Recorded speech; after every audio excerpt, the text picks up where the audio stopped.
So Katharine, there are a lot of Christians that believe this Earth is 6,000 years old, yet we have evidence for the fact that the Earth is 4.5 billion years old. How does one reconcile that?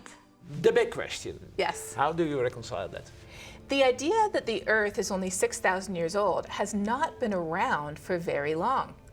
It is a relatively recent idea that was created when an Anglican bishop Usher? in the UK, Usher, Usher. added up, yes, he added up the generations of people, Yeah.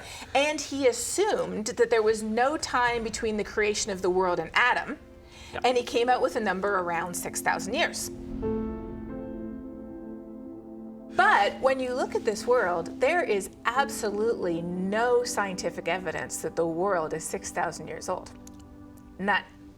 The idea that there was human footprints overlapping with dinosaur footprints, all of the ideas that people come up with in the so-called Creation Museum, you look at these, and what's really fascinating is, as a climate scientist, I study false arguments.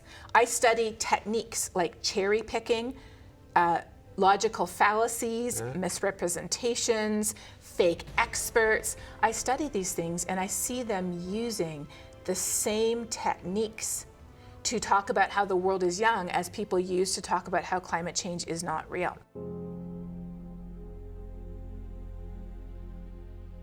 But what you can say, and people do, is you can say, well, I believe that the Bible clearly says the world is young, so I believe that God created the world with the appearance of age. So I have had conversations with many people about this, and I am fine to agree to disagree. As long as we can agree the world looks old, we can disagree on when it was actually created. But when people start to say that it looks young, that's where you get into the cherry picking, the logical fallacies, the misrepresentation, the fake experts, and I'm very sorry to say this, the lies. Lies? Now, here's why this is important.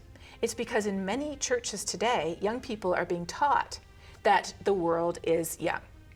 And then they go to university and we start seeing the evidence.